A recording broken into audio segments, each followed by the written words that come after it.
भी होता है।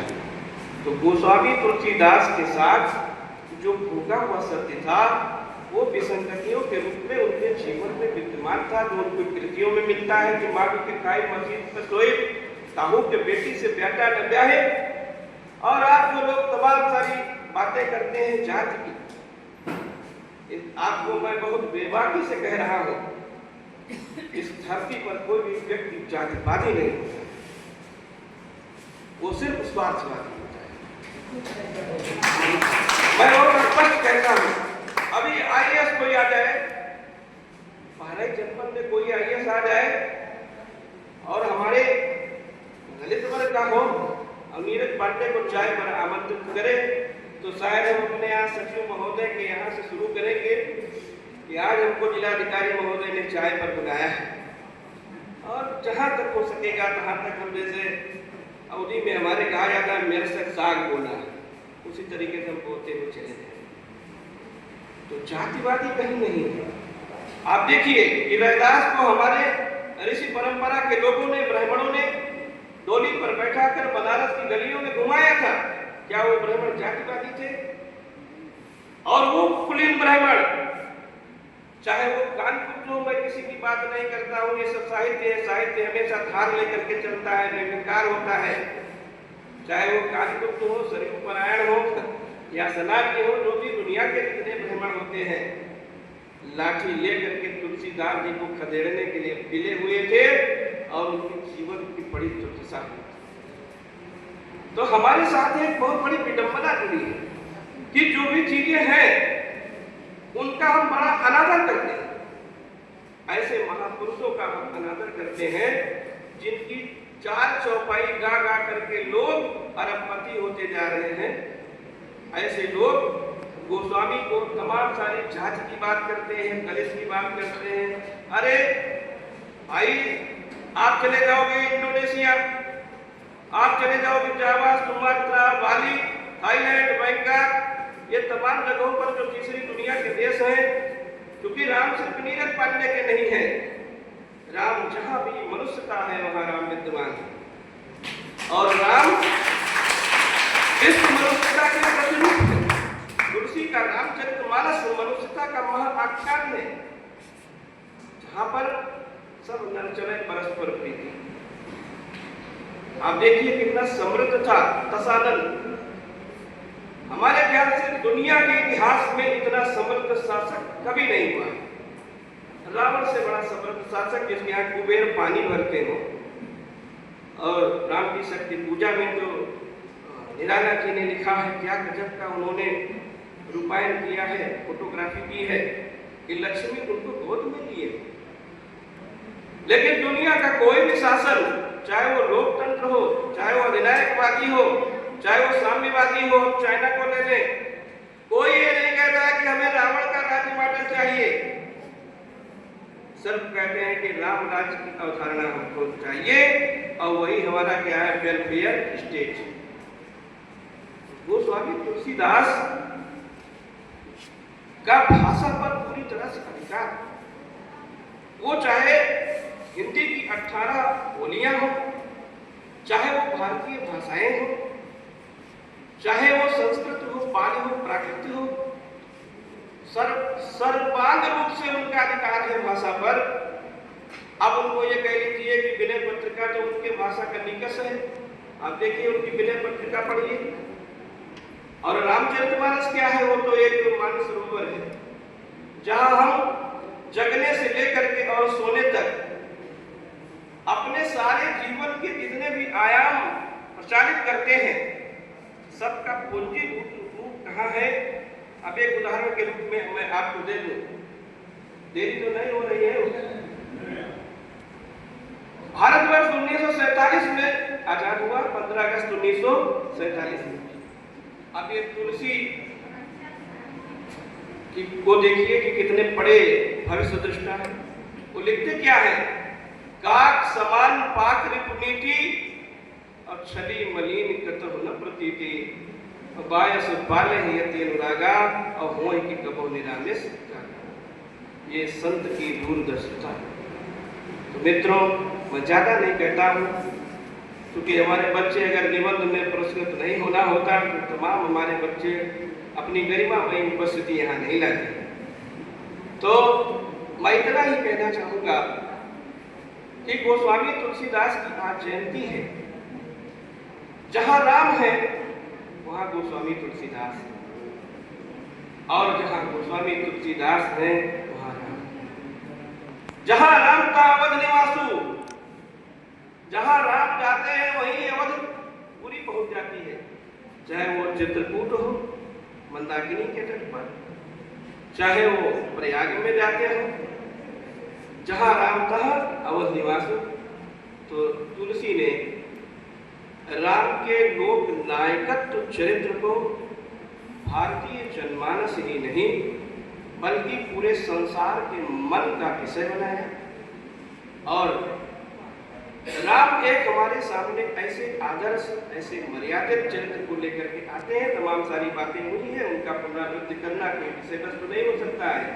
एक आज्ञाकारी पुत्र के रूप में, एक अच्छे प्रशासक के रूप में, एक अच्छे सजग राजा के रूप में, एक आदर्श पति के रूप में और प्रजा हितैषी के रूप में तमाम सारे पहलुओं की चर्चा इस मंच के द्वारा हुई।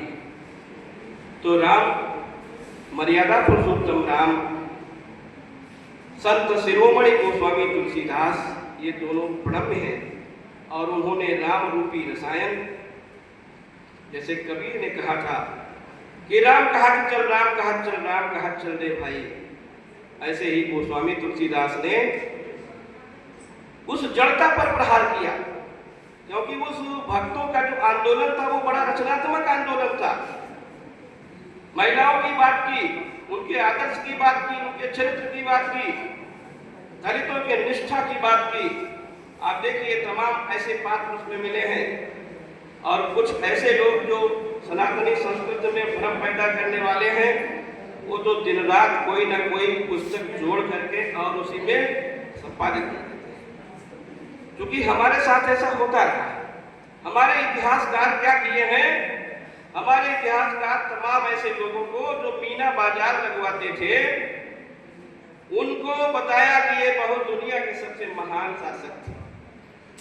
जैसे हमारे बगल के बलरामपुर जिले में एक अभी छांगुर बाबा है, वो भी तो जनप्रतिनिधि थे ना। तो ऐसे ओढ़े हुए चरित्रहीनता को लेकर के जो यात्रा कर रहे हैं, मैं उनसे विनम्र निवेदन करूंगा कि हमारी सनातनी संस्कृति को, हमारे राम की लीला को, जो इतनी पवित्र है, इतनी अनुशासित है, जहाँ पर मांडवी मिलती है, जहाँ पर शुद्धकृत्य मिलती है, जहाँ पर उर्मिला मिलती है, उनका त्याग है। जिसको मैथिली शरण गुप्त कहते हैं कि राम तुम्हारा व्रत स्वयं ही काव्य है। आपका जो जीवन चरित्र है वो क्या है? और जिसको वो गाया, जो रामचरित्र को गाया, वो स्वयं क्या हो गया? वो कवि हो गया, वो प्रतिष्ठित हो गया। तो मित्रों, सज्जनों, हमारे कुछ बच्चे बैठे हैं, मेरा अनुरोध है कि और कुछ आप न करिए। मैं बड़े उससे कहता हूँ, बड़ी साफ बातों में कहता हूँ, 5 वर्ष का बालक अगर मुस्लिम समाज का है और आप उससे पूछ लीजिए कि कुरान की जितने भी पारे हैं उसको सुना दीजिए, वो बेधड़क होकर के आपको सुनाता है। लेकिन हमारे एमए और हिंदी से बीए करने वाले बच्चे सब नहीं, तथाकथित जो घर पर ज्ञान ले रहे हैं, व्हाट्सएप से ज्ञान ले रहे हैं, जब हम लोग पढ़ाते हैं, जब हम लोग पूछते हैं कि रामचरितमानस में कितने कांड हैं, तो स्वयं में बड़ी लज्जा आती है, बड़ा अपराध। तो हम गोस्वामी दास जी के आज जयंती पर सबको शुभकामना देते हैं। हमारे मंच पर बहुत वरेण्य लोग हैं, आप लोग हैं आए, तमाम सारे हमारे कवि हैं, शायर हैं। मैं सबको प्रणाम करता हूँ। और अपने जनपद बहराइच के स्वायत्त शासी संस्थान में तो ठाकुर हुकुम सिंह की तपास्थली, उस तपास्थली में हम आपका अभिनंदन करते हैं, स्वागत करते हैं और पुनः आपको गोस्वामी तुलसीदास की जयंती पर बधाई देते हैं। बहुत बहुत धन्यवाद।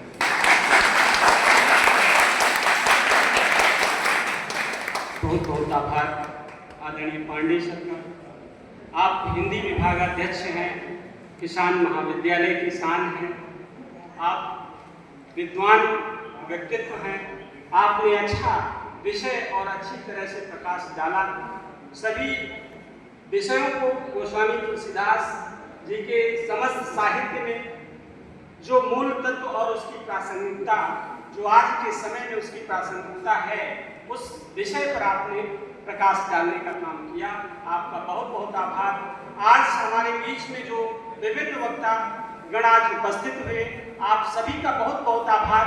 अब हम आगे के कार्यक्रम के लिए अब आगे बढ़ने का प्रयास करेंगे। हमारे बीच में जस्सी जी हैं, हम आपसे कहेंगे कि आप म्यूजिक के लिए अपनी तैयारियां करें। और उसी बीच में हमारे एक युवा कवि हैं पंकज शुक्ल नूतन जी, जिन्होंने सरस्वती वंदना की थी। आपको थोड़ा जाना है, जल्दी भी है, 1 मिनट का इनका 2 मिनट का गीत है, वो प्रस्तुत करेंगे। आप लोग गीत का आनंद लें। पंकज शुक्ल नूतन जी आइए।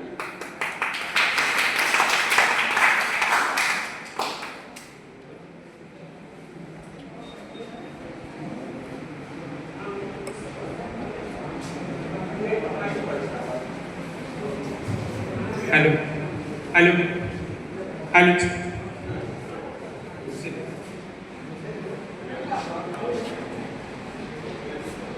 Hello hello hello hello hello मंचासीन समस्त मनीषियों को नमन, सादर वंदन एवं इस सभाकार में उपस्थित समस्त साथियों को सादर नमन। मैं भी इसी विद्यालय किसान महाविद्यालय का छात्र रहा हूं 2013 से 15 तक, और उस समय हमारे परम मित्र बैठे हैं भाई श्रवण कुमार साहेब जी और पूज्य गुरुदेव आदरणीय पांडे सर, धर्मेंद्र सर, आप लोग हुआ करते थे। मैं पॉलिटिकल डिपार्टमेंट में कार्यक्रम किया करता था, पॉलिटिकल साइंस डिपार्टमेंट में, डॉक्टर चंद्र मोहन उपाध्याय सर के संरक्षण में। उस समय ये हाल पूरा खचाखच भरा हुआ होता था और ऊपर का भी ऑडिटोरियम भरा हुआ होता था, ढेर सारी तालियां। मंच पर आते थे तो वास्तव में लगता था, आभास होता था, जब नाम पुकारा जाता था, नाम पुकारे जाने के साथ तालियों की गड़गड़ाहट शुरू होती थी और पोडियम पर पहुंचने तक तालियों की गड़गड़ाहट बनी रहती थी। तो एक बार आप लोग जोरदार तालियों की गड़गड़ाहट के साथ मुझे आदेशित करें ताकि मैं काव्य पाठ कर सकूं। तो तुलसीदास की जयंती है, तो वास्तव में जो जलपान मिल रहा है, पानी की व्यवस्था बाहर है, बच्चे बाहर से पानी पी लेंगे अभी गीत सुनने के बाद, क्योंकि भजन संध्या से पहले थोड़ा सा जलपान करके आप फिर से व्यवस्थित बैठ जाइएगा, आनंद आएगा। जसवीर जस्सी भाई, मुंबई तक आप कार्यक्रम आपका होता है, बड़े संगीतकार हैं, अच्छा भजन गाते हैं, आप सुनेंगे तो वास्तव में आप तालियां देंगे। इसलिए आपसे निवेदन है, ये विनम्र अनुरोध है कि आप लोग बैठिएगा, आनंद लीजिएगा। आज का कार्यक्रम जिस तरह का कार्यक्रम है, ये किसी अंतरराष्ट्रीय कार्यक्रम से कम नहीं है।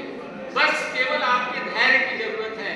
जो साथी बैठे हुए हैं, नवयुवक बैठे हुए हैं, धैर्य से सुनेंगे, अच्छी चीजें सुनने को मिलेंगी। पंकज आइए। तो जैसा कि बताया गया कि तुलसीदास जी कैसे कवि थे, आइए वहीं से यात्रा में शुरू करता हूं। तुलसीदास अपनी पत्नी से अत्यधिक प्रेम करते थे। बरसात का मौसम था, पहुंच गए तो रत्नावली वही बात कहती कि अथ चर्म में देह या कामे ऐसी प्रीत, नेक जो होती राम से होती तो भव भी। और वहीं से तुलसीदास जी काव्यार्चन करते हैं। आइए देखिए तुलसीदास के मन में क्या भाव जगे, 4 पंक्तियों के माध्यम से देखिएगा कि राम में जो रमे राम के हो गए, है राम में जो रमे राम के हो गए, धन धरा धाम काम के हो गए, धन धरा धाम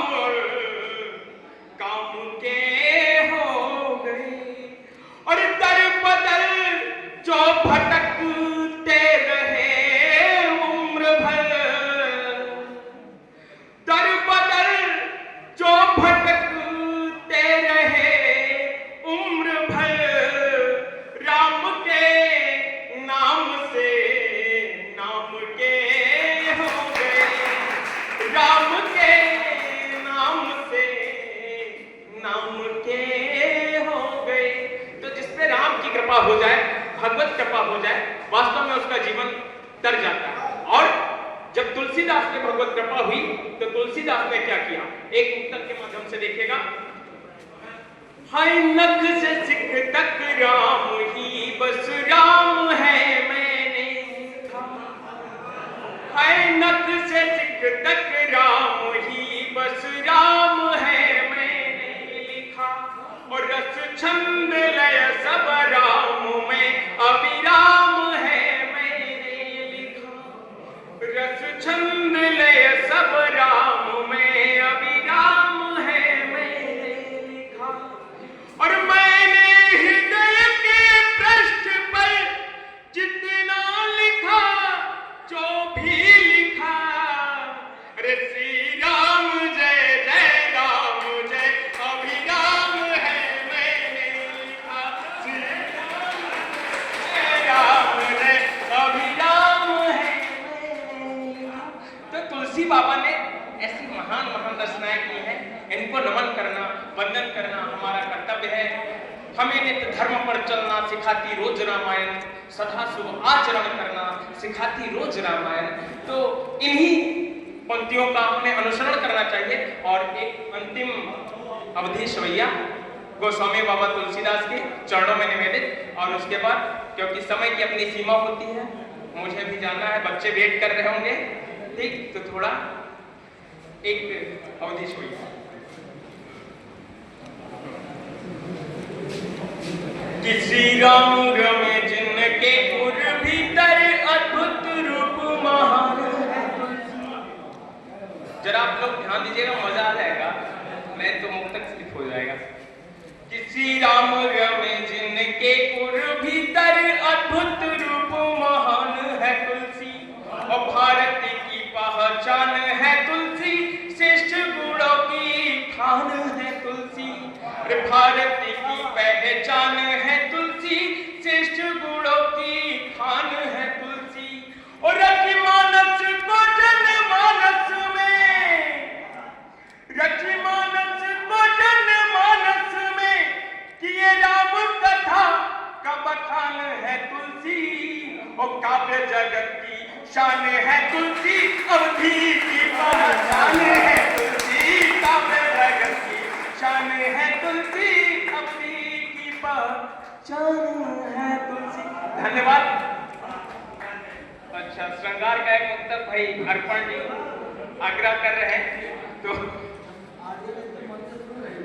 जब ऑडियंस मंच से सुन रही है तो आइए अब हम अवध धाम की तरफ से रुख मोड़ते हैं, मुंबई नगरिया की ओर ले चलते हैं। आइए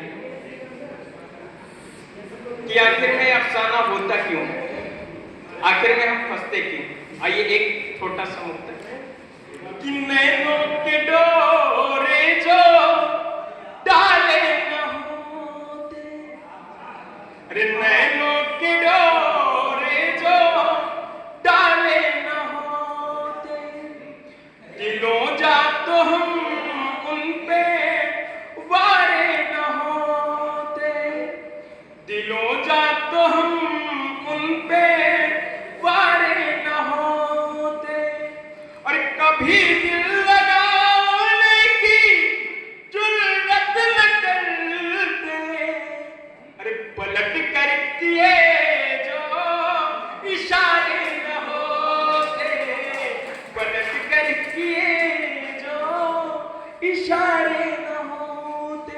धन्यवाद, हार्दिक आभार।